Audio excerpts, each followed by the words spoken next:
Hello everyone, welcome back to the channel. तो आज के इस वीडियो में हम क्लास 11th के अकाउंटेंसी के बिहार बोर्ड के सिलेबस को इस वीडियो में डिटेल में कवर करने वाले हैं। यहाँ हम अकाउंट्स से रिलेटेड हर एक इंपॉर्टेंट टॉपिक को, हर एक छोटी सी छोटी चीज़ें जो आपको जानने इंपॉर्टेंट है, उन सभी चीज़ों को हम इस वीडियो में कवर करने वाले हैं। ये वीडियो बहुत ज़्यादा कंटेंटफुल होने वाला है। यहाँ हम हर एक चीज़ को देखने वाले हैं, जैसे आपको कौन कौन से चैप्टर्स को पढ़ना है, किस चैप्टर से कितने क्वेश्चंस पूछे जाते हैं, कितने मार्क्स के क्वेश्चंस पूछे जाते हैं। इसके अलावा जो आपका एग्ज़ाम पैटर्न रहने वाला है हम वो देखने वाले हैं। किस चैनल से, किस यूट्यूब चैनल से फ्री में आप कंप्लीट सिलेबस को कवर कर सकते हो, कौन से बुक्स को आपको परचेज करना चाहिए, उन सारी चीज़ों को हम इस एक वीडियो में बताने वाले हैं। तो ये वीडियो आप स्टार्ट से एंड तक देखना। वीडियो बहुत ही कंटेंटफुल होने वाला है। अगर आप इस वीडियो को मिस करते हो तो आप एक बहुत ही अच्छी गाइडेंस को मिस करने वाले हो, जो कि आपको आने वाले टाइम के लिए आपको रिग्रेट करना पड़ेगा। तो स्टार्ट करते हैं। सबसे पहले हम ये देखने वाले हैं कि हमारे अकाउंट्स पेपर का जो हमारे क्लास 11th का एग्ज़ाम होगा उसका एग्ज़ाम पैटर्न क्या रहने वाला है। ठीक है, तो देखो ये जो हमारा क्लास 11th का एग्ज़ाम होगा, अभी हम पहले एग्ज़ाम की बात करूँगा, इसके बाद मैं आपको बताऊँगा कौन से चैप्टर्स हमें पढ़ने हैं, फिर हम सिलेबस को डिटेल में कवर करेंगे। ठीक है, तो देखो अगर हम एग्ज़ाम पैटर्न की बात करें तो हमारा जो अकाउंट्स का पेपर होता है वो होता है 3 घंटे का। ठीक है, स्टार्टिंग के 50 मिनट आपको मिलते हैं फ्री के टाइम, जहाँ पे आप क्वेश्चंस को विजिट कर सकते हो और आप सोच सको कि आपको कौन से क्वेश्चंस को बनाना है, कौन से क्वेश्चंस को नहीं बनाना। अकाउंट्स का टोटल वेटेज होता है 100 मार्क्स का। ठीक है, इसके बाद आपका जो पेपर होता है वो 2 सेक्शन में डिवाइड होता है, एक सेक्शन ए और दूसरा सेक्शन बी। सेक्शन ए में आपको सिर्फ और सिर्फ जहाँ पे आपको 4 ऑप्शंस मिलते हैं और यहाँ आपको टोटल 60 ऑब्जेक्टिव टाइप क्वेश्चंस मिलेंगे, जिनमें से आपको 50 क्वेश्चंस को सॉल्व करना है। और क्योंकि हर एक क्वेश्चंस होते हैं 1 मार्क्स के, इस तरीके से सेक्शन ए का टोटल वेटेज हो गया 50 मार्क्स का। फिर बात करें सेक्शन बी की, तो सेक्शन बी का वेटेज भी 50 मार्क्स का होता है। अब सेक्शन बी में किस टाइप के क्वेश्चंस रहते हैं, तो देखो क्वेश्चन और लॉन्ग टाइप क्वेश्चन, यानी कि सेक्शन बी में आपसे सब्जेक्टिव क्वेश्चंस पूछे जाते हैं। शॉर्ट टाइप क्वेश्चंस आपको टोटल 15 क्वेश्चंस मिलेंगे और उन 15 में से आपको 10 क्वेश्चंस को सॉल्व करना होता है। हर एक क्वेश्चन होते हैं 3 मार्क्स के। इस तरीके से शॉर्ट का टोटल वेटेज हो गया 30 मार्क्स का। वही बात करें लॉन्ग की, तो देखो पहले मैं आपको बताता हूँ कि पहले कुछ टाइम पहले क्लास 11 का एग्ज़ाम ना के बराबर हुआ करता था, मतलब किसी को पता नहीं चलता था। लेकिन पिछले साल से बिहार बोर्ड खुद से, मतलब बिहार बोर्ड अपनी ऑफिशियली 11th के पेपर जारी कर रहा है, मतलब 11th के एग्ज़ाम्स वो खुद से ले रहा है। तो वो जो पेपर था उस पेपर को एनालिसिस करके ही मैं इस वीडियो को लेकर आ रहा हूँ। ठीक है, तो वहाँ पे जो एनालिसिस करा मैंने वो सारी चीज़ मैं आपको इस वीडियो में बता रहा हूँ। जितने ऑब्जेक्टिव पूछे गए थे, जितने शॉर्ट पूछे गए थे, जितने लॉन्ग पूछे गए थे, वो सारी चीज़ मैं आपको यहाँ पे बता रहा हूँ। अब लॉन्ग में देखा, लॉन्ग में आपसे 3 क्वेश्चंस पूछे गए थे और आपको तीनों क्वेश्चंस को सॉल्व और जिसे आप कह सकते हो प्रैक्टिकल टाइप के, जहाँ पे आपको अकाउंट्स वगैरह को प्रिपेयर करना था। और वो दोनों क्वेश्चन थे 7 मार्क्स के, यानी कि जो हमारा 2 क्वेश्चन हो गया लॉन्ग का, उनका टोटल वेट हो गया 40 मार्क्स का। वही एक क्वेश्चन लॉन्ग में आपसे पूछा गया था थ्योरेटिकल टाइप का, यानी कि आपको उसे थ्योरी के फॉर्म में आंसर करना था और वो क्वेश्चन था 6 मार्क्स का। इस तरीके से लॉन्ग का वेटेज हो गया 20 मार्क्स का, शॉर्ट का वेटेज हो गया 30 मार्क्स का, ऑब्जेक्टिव का वेटेज हो गया 50 मार्क्स का। इस तरीके से टोटल 100 मार्क्स का पेपर होता है अकाउंट्स में क्लास 11 के एग्जाम। तो एग्ज़ाम पैटर्न के बाद अब हम ये देखने वाले हैं कि क्लास 11th में हमें कौन कौन से चैप्टर्स को पढ़ना रहता है। ठीक है, देखो अब हम बात करने वाले हैं चैप्टर लिस्ट की, और चैप्टर लिस्ट की बात करने से पहले मैं आपको ये बता दूँ कि अकाउंट्स को हमें क्लास 11th में 2 पार्ट में पढ़ना रहता है। ठीक है, पार्ट 1 में आपको टोटल 6 चैप्टर्स को पढ़ना है, वही पार्ट 2 में आपको टोटल 5 चैप्टर्स को पढ़ना है। पार्ट 1 का टोटल वेटेज होता है 60 मार्क्स का, वही पार्ट 2 का टोटल वेटेज होता है 40 मार्क्स का। ठीक है, अब हम ये देखने वाले हैं कि पार्ट 1 में आपको कौन कौन से चैप्टर्स पढ़ने हैं और उन चैप्टर्स का क्या सेपरेट वेटेज होता है। देखो चैप्टर नंबर 1 है इंट्रोडक्शन टू अकाउंटिंग, यानी कि लेखांकन का परिचय, और इस चैप्टर से आपसे एग्जाम में टोटल 7 मार्क्स के क्वेश्चंस पूछे जाते हैं। नेक्स्ट चैप्टर है थ्योरी बेस ऑफ अकाउंटिंग, यानी कि लेखांकन का सैद्धांतिक आधार, और इस चैप्टर से हमारे एग्जाम में टोटल 7 मार्क्स के क्वेश्चंस पूछे जाते हैं। वही हमारा नेक्स्ट चैप्टर है जो कि सबसे ज़्यादा इंपॉर्टेंट चैप्टर है आपके क्लास 11th में, वो है रिकॉर्डिंग ऑफ बिजनेस ट्रांजैक्शंस। वो है रिकॉर्डिंग ऑफ बिजनेस ट्रांजैक्शंस, यानी कि व्यावसायिक लेन देन का अभिलेखन। और 11th में आपको मेनली जर्नल एंट्रीज, लेजर वगैरह प्रिपेयर करना रहता है, और वो सारी चीज़ें आप इसी चैप्टर में पढ़ने वाले हो। ठीक है, और इसलिए इसका वेटेज होता है टोटल 16 मार्क्स का। और देखो मैं आपको एक और इम्पॉर्टेंट बात बताने वाला हूँ, बहुत ज़्यादा इंपॉर्टेंट है, ध्यान से सुनना। देखो आप किसी भी रेफरेंस बुक्स को देखोगे, जैसे डी के गोयल, टी एस ग्रेवल या फिर राजीव बंसल की SVPD पब्लिकेशंस की बुक को, तो यहाँ पे आपको क्लास 11 के अकाउंट्स में लगभग 27 चैप्टर्स देखने को मिलेंगे। लेकिन अगर आप देखोगे आपके मेन बुक को यानी कि एनसीईआरटी के बुक को, तो वहाँ पे आपको सिर्फ 11 चैप्टर से मिलेंगे। तो ऐसा इसलिए, मतलब रेफरेंस बुक में इतने सारे चैप्टर इसलिए हैं क्योंकि जो रेफरेंस बुक्स वाले होते हैं वो क्या करते हैं, जो हमारा मेन बुक है, जो हमारा एनसीईआरटी है, एनसीईआरटी के जो जितने चैप्टर्स दिए हुए हैं उन चैप्टर्स के जो इम्पोर्टेंट टॉपिक्स होते हैं उन टॉपिक्स को वो अलग से चैप्टर बनाकर अपने बुक्स में जगह देते हैं। इस रीजन से रेफरेंस बुक में हमारे मेन बुक्स की कंपैरिजन में ज़्यादा चैप्टर्स होते हैं। ठीक है, फिर नेक्स्ट चैप्टर है हमारा trial balance and rectification of errors, यानी कि तलपट एवं अशुद्धियों का शोधन। और इस चैप्टर से एग्जाम में टोटल 8 मार्क्स के क्वेश्चन पूछे जाते हैं। और हमारा नेक्स्ट चैप्टर है डिप्रेसिएशन, प्रोविजन एंड रिजर्व, यानी कि ह्रास, प्रावधान एवं संचय। डिप्रेसिएशन, प्रोविजन एंड रिजर्व के चैप्टर से हमारे 11th के एग्जाम में टोटल 12 मार्क्स के क्वेश्चन पूछे जाते हैं। और ये सारे जो चैप्टर्स हैं ये सारे बहुत ही बेसिक चैप्टर है। बेसिक के साथ साथ मैं आपको ये बोलूँगा कि ये जो चैप्टर्स हैं आप जब क्लियर करते हो, इन चैप्टर्स के सारे कॉन्सेप्ट को आप अच्छे तरीके से क्लियर करते हो, तो ही आप क्लास 12th के जो सिलेबस है उसे बिल्कुल अच्छे तरीके से कवर कर पाते हो। ठीक है, इसलिए ऐसा नहीं है कि आप 11th की पढ़ाई बिल्कुल छोड़ दो और क्लास 12th की प्रिपरेशन के लिए आप अपना टाइम देना। देखो, आपको 11th भी अच्छे से कवर करना पड़ेगा। ठीक है, फिर इसके अलावा आपका लास्ट चैप्टर है पार्ट 1 का, और वो है accounting for bill of exchange transaction, यानी कि बिल ऑफ एक्सचेंज में जो कुछ भी ट्रांजैक्शन होते हैं वो हमें पढ़ना होता है पार्ट 1 के लास्ट चैप्टर में। और इस चैप्टर का टोटल वेटेज होता है 10 मार्क्स का। इस तरीके से पार्ट 1 का टोटल वेटेज हो गया 60 मार्क्स का। ठीक है, अब हम ये देखते हैं कि अकाउंट्स के पार्ट बी में हमें कौन कौन से चैप्टर्स को पढ़ना है। चैप्टर नंबर फर्स्ट है फाइनेंशियल स्टेटमेंट, यानी कि वित्तीय विवरण, और ये सबसे ज़्यादा क्लास 11 का इम्पॉर्टेंट चैप्टर है।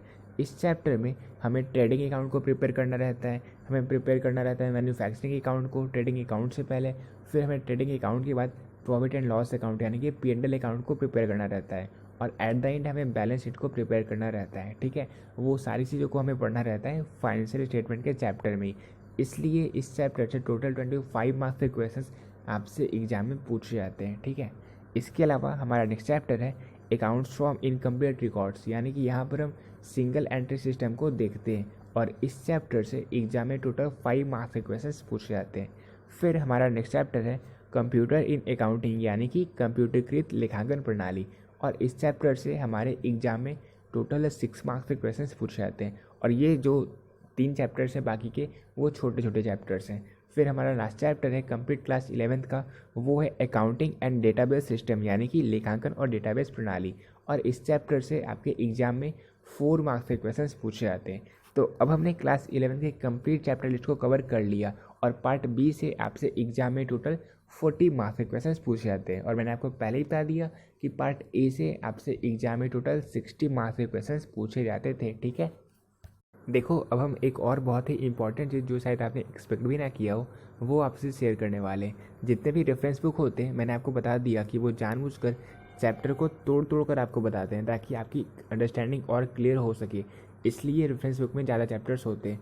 तो यहाँ पे आप जितने भी बुक्स ले लो, चाहे वो टी.एस. ग्रेवल हो, चाहे वो डी.के. गोयल हो, चाहे वो एस.पी.पी.डी. पब्लिकेशंस की बुक हो, उन सभी में आपको लगभग 27 चैप्टर्स मिलते हैं। अब जो 27 चैप्टर्स हैं वो एनसीईआरटी के किस चैप्टर से लिए गए हैं मैं आपको वो बताने वाला हूँ। ठीक है, तो ध्यान से समझना और नोट करते चलना। जैसे देखो ये हमारा एस.पी.पी.डी. पब्लिकेशंस का चैप्टर है, और यहाँ पे आपको ये भी नोट करते जाना है कि आपको उस चैप्टर में कौन कौन से टॉपिक्स को पढ़ना है जो कि यहाँ पे दिए हुए हैं। तो हमारा फर्स्ट चैप्टर है एस.पी.पी.डी. पब्लिकेशन का इंट्रोडक्शन टू अकाउंटिंग, और सेकेंड चैप्टर है बेसिक अकाउंटिंग टर्म्स और टर्मिनोलॉजी। ये दोनों चैप्टर एनसीईआरटी के first chapter introduction to accounting से लिए गए हैं। ठीक है, इसके अलावा हमारा एस.पी.पी.डी. पब्लिकेशंस का थर्ड चैप्टर है theory base of accounting, fourth chapter accounting standard and IFRS, fifth chapter double entry system, and six chapter process and base of accounting. ये जो चारों चैप्टर्स हैं ये चारों चैप्टर हमारे एनसीईआरटी के second chapter theory base of accounting से लिए गए हैं। अब जो हमने देखा था एनसीईआरटी के third chapter recording of business transaction जो कि टोटल 16 मार्क्स का वेटेज रखता है, उनमें हमें किन किन चैप्टर्स को पढ़ना है अब हम ये देखने वाले हैं। ठीक है, देखो chapter number 7 origin of transactions, यहाँ पे हमें वाउचर्स वगैरह को देखना रहता है कि ये क्या होते हैं। Chapter number 8 accounting equation, chapter number 9 rules of debit and credit जो कि बहुत ही छोटा सा चैप्टर है लेकिन बहुत ही इंपॉर्टेंट चैप्टर है। ठीक है, chapter number 10 recording of business transaction जहाँ पे हमें जर्नल एंट्री करना सीखते हैं। चैप्टर नंबर 11 लेजर, यहाँ पे हम लेजर को प्रिपेयर करना सीखते हैं। Chapter number 12 cash book, chapter number 13 special purpose subsidiary books और chapter number 14 bank reconciliation statement. इन सभी चैप्टर्स को हम एनसीईआरटी के third chapter recording of business transactions में पढ़ते हैं, ठीक है। और इसलिए इसका टोटल वेटेज 16 मार्क्स का था, क्योंकि यहाँ पे हमें बहुत सारी चीज़ों को कवर करना रहता। फिर हमारा जो एनसीईआरटी का फोर्थ चैप्टर था trial balance and rectification of error, उस चैप्टर में हम एससीबीडी के 2 चैप्टर्स को पढ़ते हैं। Chapter number 15 trial balance and error और chapter number 19 rectification of errors. इन 2 चैप्टर्स को हम एनसीईआरटी के fourth chapter trial balance and rectification of error में पढ़ते हैं, ठीक है। इसके अलावा हमारा जो 5th चैप्टर था एनसीईआरटी में डिप्रिसिएशन, प्रोविजन एंड रिजर्व, उसे हम एसपीपीटी पब्लिकेशंस में 2 चैप्टर में पढ़ते हैं। चैप्टर नंबर 16 डिप्रिसिएशन और chapter number 17 provision and reserves में। वही हमारा जो लास्ट चैप्टर था पार्ट 1 का क्लास 11 का, जो कि accounting for bills of exchange transactions था, उसे हम पढ़ते हैं एसपीपीटी पब्लिकेशंस की बुक में चैप्टर नंबर 18 में, यानी कि accounting for bills of exchange में। तो इस तरीके से पार्ट 1 के कंप्लीट चैप्टर को मैंने यहाँ पे बता दिया। अब पार्ट 2 में आपने देखा था फर्स्ट चैप्टर सबसे ज़्यादा वेटेज रखता था और वो था टोटल 25 मार्क्स का। तो उनमें हमें कौन कौन से चैप्टर्स को पढ़ना रहता है। Chapter number 20 capital and revenue expenditure and receipt, ये भी बहुत ही छोटा सा चैप्टर है और बहुत ही मज़ा आने वाला है। मतलब आप जितनी क्वेश्चंस को प्रैक्टिस करोगे आपको उतना मज़ा आएगा, आप कभी बोर नहीं होगे इसको करते हुए, ठीक है, ये कंफर्म है। इसके अलावा chapter number 21 financial statement and final accounts without adjustment और इसके बाद फाइनेंशियल अकाउंट विथ एडजस्टमेंट, इन तीनों चैप्टर्स को हमें पढ़ना रहता है पार्ट 2 के फर्स्ट चैप्टर फाइनेंशियल स्टेटमेंट में, ठीक है। एनसीईआरटी के फर्स्ट चैप्टर फाइनेंशियल स्टेटमेंट में हमें एसपीपीटी पब्लिकेशंस के 3 चैप्टर्स को पढ़ना होता है। पहला capital and revenue expenditure and receipt, second financial statement final account without adjustment और third final account with adjustment को। फिर क्लास 11 के पार्ट बी के next chapter accounts from incomplete record को हम 23rd नंबर चैप्टर में पढ़ते हैं और यहाँ पे हमें सिंगल एंट्री सिस्टम को पढ़ना होता है। फिर आपको जो दिख रहा है 24 number chapter accounting for not for profit organisation. देखो बिहार बोर्ड में, ध्यान से सुना, बिहार बोर्ड में एनपीओ यानी कि नॉट फॉर प्रॉफिट ऑर्गेनाइजेशन को आपको क्लास 12th में पढ़ना होता है, ठीक है। इसलिए क्लास 11th में आप इस चैप्टर को स्किप कर सकते हो, इस चैप्टर को आप छोड़ देना। ये सीबीएसई बोर्ड को 11th में पढ़ना रहता है, लेकिन क्लास 11 के जितने बिहार बोर्ड के स्टूडेंट हैं उन्हें एनपीओ को क्लास 11th में पढ़ना नहीं रहता, ठीक है।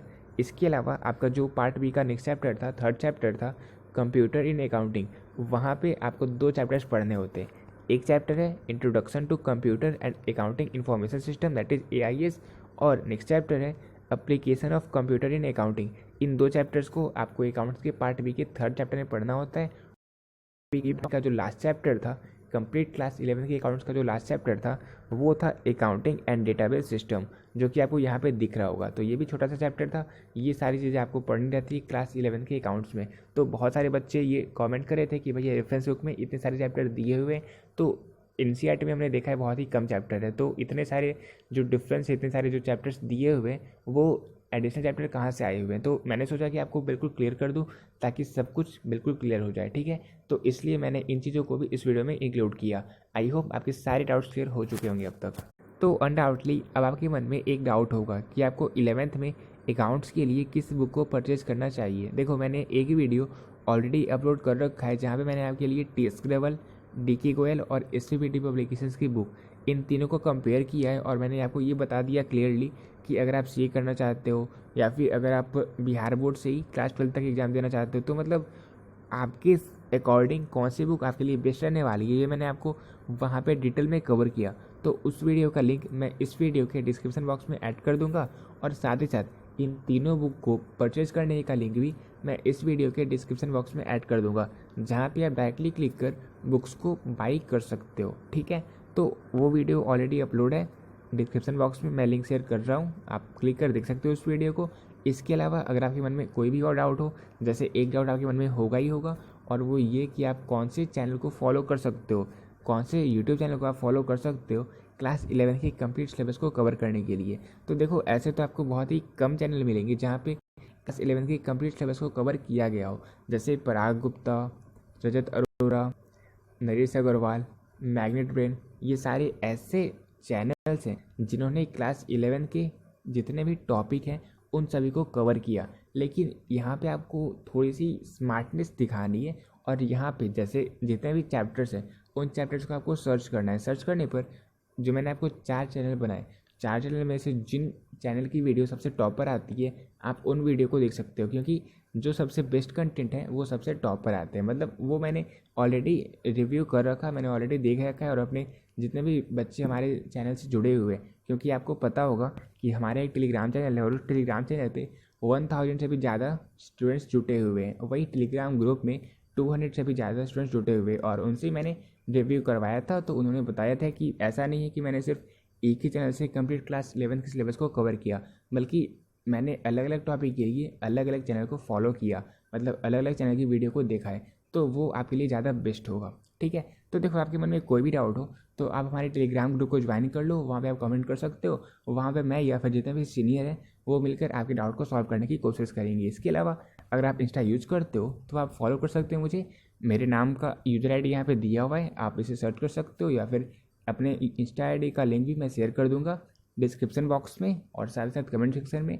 तो आप वहाँ पे क्लिक कर मुझे इंस्टा पर फॉलो कर सकते हो और मैसेज कर सकते हो जो कुछ भी आपके मन में डाउट होगा। ठीक है, तो इस वीडियो में मैंने क्लास 11 की अकाउंटेंसी के सिलेबस को डिटेल में कवर किया और मैंने ट्राई किया कि आपके मन में जितने भी डाउट हो सारे डाउट क्लियर हो जाए। फिर भी अगर आपके मन में कोई भी डाउट हो तो आप वीडियो पर कमेंट कर सकते हो, मैं ट्राई करूँगा जितनी जल्दी हो सके आपके कमेंट को रिप्लाई करने का। ठीक है, तो उम्मीद करता हूँ आपको वीडियो अच्छा लगा होगा। मिलते हैं अपनी नेक्स्ट वीडियो में, तब तक के लिए पीस आउट।